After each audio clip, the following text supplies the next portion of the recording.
We begin with news from Sudan, where the army has reportedly retaken the capital's airport in Khartoum and is surrounding rapid support forces hideouts. Just south of central Khartoum, troops have surrounded the strategic Jebel Aulia area, the last large RSF stronghold in the city. The army seized control of the presidential palace in downtown Khartoum on Friday, marking a major gain in a civil war that threatens to partition the country. The army has long been on the back foot, but has recently made gains and has retaken territory from the RSF in the center of the country. Following the story closely for us is Mumin Al-Maki. He joins us from Port Sudan. So Mumin, an important development in the civil war. Just take us through what's happened over the last few hours in the capital itself and the surrounding areas.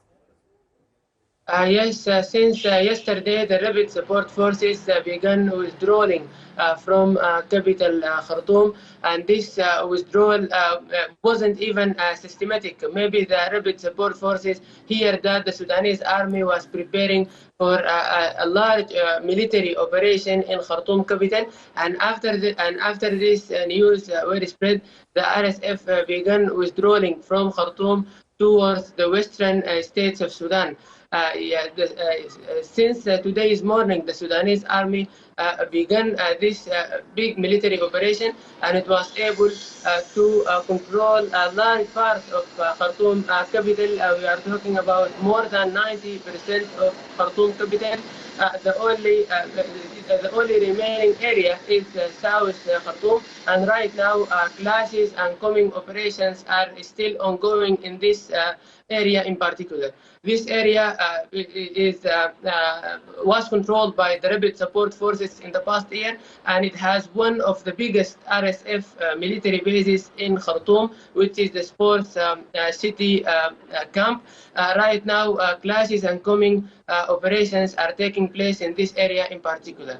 Speaking about what happened since the morning, the Sudanese army was able to control over Khartoum International Airport, the air defense military base, the headquarters of RSF intelligence in eastern Khartoum in the Riyadh area, many military bases, even Taiba al-Hasanab military base in Jebel Aulia.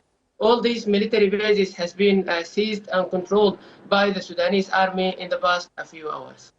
Since all these developments have taken place just since last Friday, is the RSF now on the back foot? What do we expect from them going forward?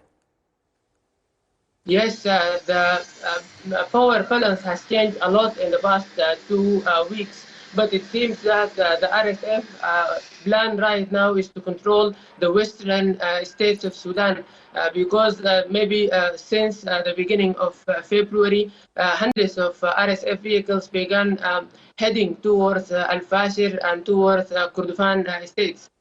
During the past days, they were able to control Al-Malha and Lagawa areas. Al-Malha in north of Darfur state and Lagawa in south Kordofan state. It seems that the plan of RSF right now is to head towards western Sudan because they were defeated in central Sudan, in Al Jazeera, and now in Khartoum, and even in the past in Sinnar. The RSF lost a lot of lands in the past month. Thank you very much for breaking that all down for us, Mumin Al-Maki there in Port Sudan. Well, earlier, my colleague Neil Harvey spoke to Ahmed Caballo, a Sudan affairs analyst and the CEO and founder of African Stream. He told us more about whether the Sudan army is now winning this war. They are winning the war. Reports are saying that the Sudanese army controls around 65% of the country, while the rapid support forces control around 30 to 35% of the country, which is a significant shift from how it was just 6 months ago, where the rapid support forces controlled not only the center of the country, but also places like Darfur and Kordofan. So this is very important.